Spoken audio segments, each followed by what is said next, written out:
Bilang isang construction worker, ang isa sa mga sandigan namin para makaipon ng panibagong lakas sa kinabukasan, sa pagod mo buong maghapon, at sa paglaban mo sa mga gawaing mabibigat ay ang pagkain. Masasarap na pagkain. Alam niyo naman ang trabaho ng pagiging construction worker. Pisikalan kung pisikalan. Sa init, sa araw, sa ulan, sa lamig. Ganun talaga kapag hindi nakapagtapos ng pag-aaral. Pisikalan ang trabaho. Pero ganun pa man hindi ko kinakahiya ang pagiging construction worker ko. Sa pagko-construction, napagtapos ko ang 2 kong anak. At malapit na ang pangatlo. Pero sa pagiging construction worker, may naranasan ako. Nakakaiba. Nangyari ito noong nagsisimula pa lamang ako sa pagko-construction. Isa pa lamang ang anak ko nito. Hindi ko na matandaan ang eksaktong taon. Siguro mga late 90s o early 20s po. Galing kami ng misis ko sa probinsya ng Leyte at nagbakasakali dito sa Maynila na makapagsimula ng bagong buhay. Dahil sa Leyte, hirap na hirap kami. Wala rin naman kaming trabaho doon. Ako, kasi binata pa lamang ako. So yun na nga. Mabuti na lamang ay nakahanap ako ng trabaho dito sa Maynila. Construction worker. Batak naman ang katawan ko dahil sanay naman ako sa gawaing mabibigat lalo na sa bukid. Pero syempre hindi pa ako maalam sa gawaing construction. Nagsimula ako sa pagiging helper hanggang sa unti-unti kong sinani ang sarili ko. Naging skilled ako. Natuto ko magmason, magpalitada, maghalo, gumawa ng pundasyon, biga, sa pagbububong, sa pagtutubo, sa paggawa ng mismong bahay. Hanggang sa lumipas sa mga taon, naging magaling ako. Sa pagkakataon na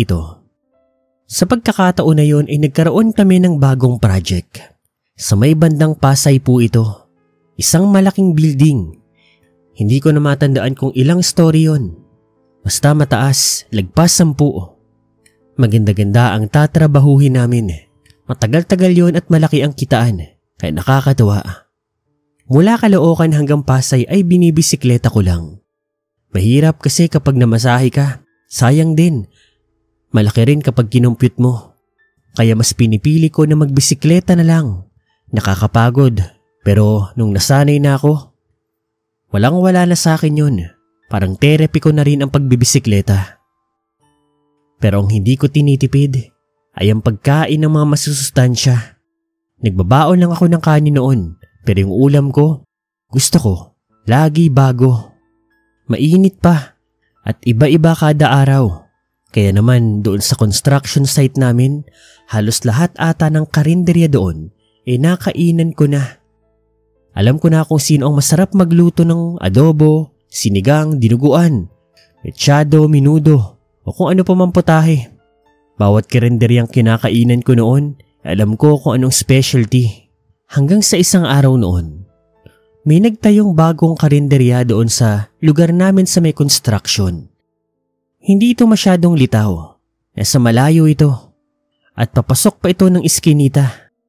Noong una, hindi ko naman masyadong pinapansin yun kasi mas gusto kong kumain sa mga nakasanayan ko. Pero sa paglipas ng mga araw, may mga kwento akong naririnig tungkol sa bagong tayong karinderya. Manang Lydia raw ang pangalan ng may-ari ng karinderya. Masasarap daw ang mga luto doon. Kahit anong potahe ay pambato. Kesyo sabaw, kesyo masarsa, barbecue, mga laman loob, isda at kung ano-ano pa. Pero ang bukang bibig ng mga kapwa ko construction worker na kumakain doon, ang pinakamasarap daw sa kanya at laging nasa sold out ay yung sisig niya. Ako Sir Paul, hindi naman talaga ako mahilig sa sisig. Ako kasi gusto ko masabaw, magulay o kaya naman maisda. Pero makalipas po ang ilang mga araw, dahil talagang naientrega na rin ako sa mga katrabaho ko, isang araw, partikular isang tanghali, ay sinubukan kong magpunta doon sa karinderya. May mga kasama ako noon, mga katrabaho ko rin na construction worker na hindi ko na lang din papangalanan. 5 kami noong nagtungo sa masikip na iskinita At hindi nagtagal, nagsimula na naming maamoy ang masasarap na putahe ng matanda. Grabe, malayo pa lang kami ay nagutom na talaga kami. Hanggang sa narating na nga namin ang maliit niyang pwesto. Doon ay napakaraming kumakaing tao. As in full pack, may mga nakatayo pa nga eh. Nagkatingin na naman kami ng mga katrabaho ko at syempre nakipila. Hindi nagtagal, kami na rin sa wakas ang nakapwesto. Anong sa inyo? Utoy! Isang matanda na uugod-ugod ang nagluluto, naghahanda at nag-aasikaso. Mukhang siya si Aling Lydia. Agad-agad, in-order na nga namin yung 1 linggo ko nang naririnig. Yung sisig daw niya kasi nakita ko rin halos karamihan ang umu-order sa kanya. Sisig. Binigyan niya pa nga ako ng ekstrang sabaw eh. Ako naman, pumesto sa gilid, sakto't may mga tumayo. Nilabas ang baon kong kanin. At kahit hindi na mainit yun, okay lang kasi may mainit na sabaw naman. At tama nga sila. Ang sarap ng sisig. Sobrang sarap. Mula ng araw na iyon, doon na ako kumakain. At kung dati araw-araw iba-iba ang ulam ko, nung mga panahon na yon ay puro sisig na lang ang inuulam ko. Ang sarap kasi talaga, nakaka-addict. Hanggang isang araw, ginabi ako sa pag-uwi nito. Sakto't napadaan ako doon sa may iskinita kung saan nagtitinda ang matanda. Wala naman ako sanang planong bumili ng sisig niya pero nang makita kong bukas pa siya, bumili nga ako ng sisig. Kako, pasalubong ko para sa asawa ko kasi hindi pa niya natitikman yun eh. Tama-tama kako. Mabuti, pasarap pa lang noon si Aling Lydia kaya binigyan niya naman ako. Pero kapansin-pansin na noong mga panahon na yun para bang lutang na lutang si Aling Lydia. Para siyang madaling-madali, tarantang-taranta. Aling Lydia, ayos lang ba kayo? Ayos lang. O yan, pinasobrahan ko na. Sa'yo nang natitira.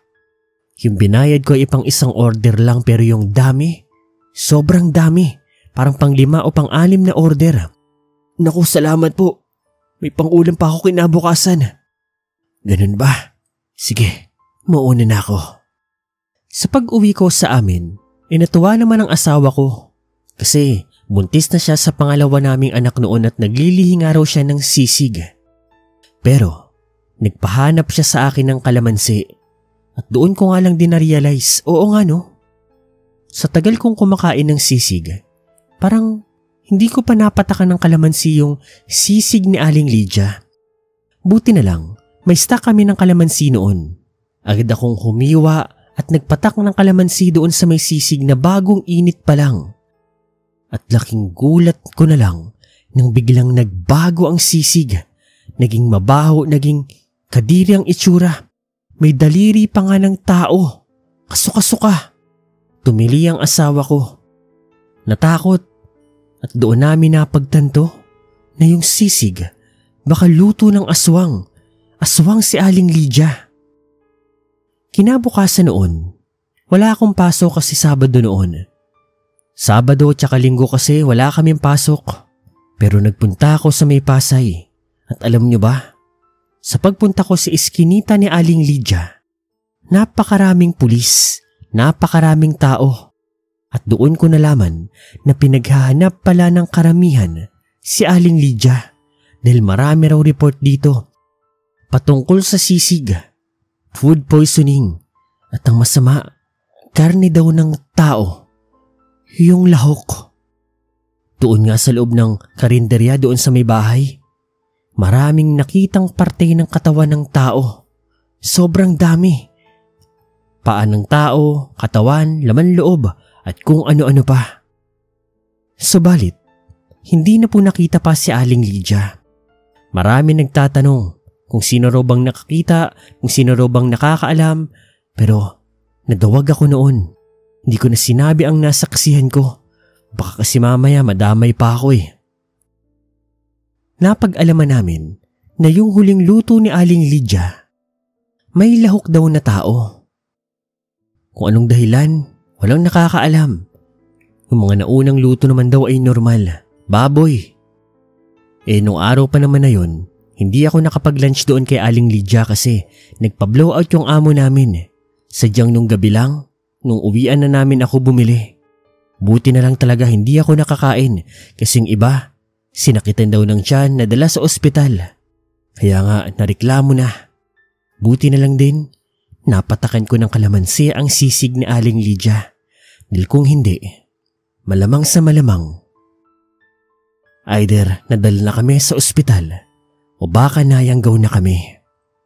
Dito na lang, Sir Paul. Huwag na huwag kayo basta magtitiwala sa mga karinderyang kasusulput lang. Pero kung may kalamansi naman ito, safe yan. Kalamansi ang magliligtas sa buhay nyo. Ako po ito, si Sunny Boy.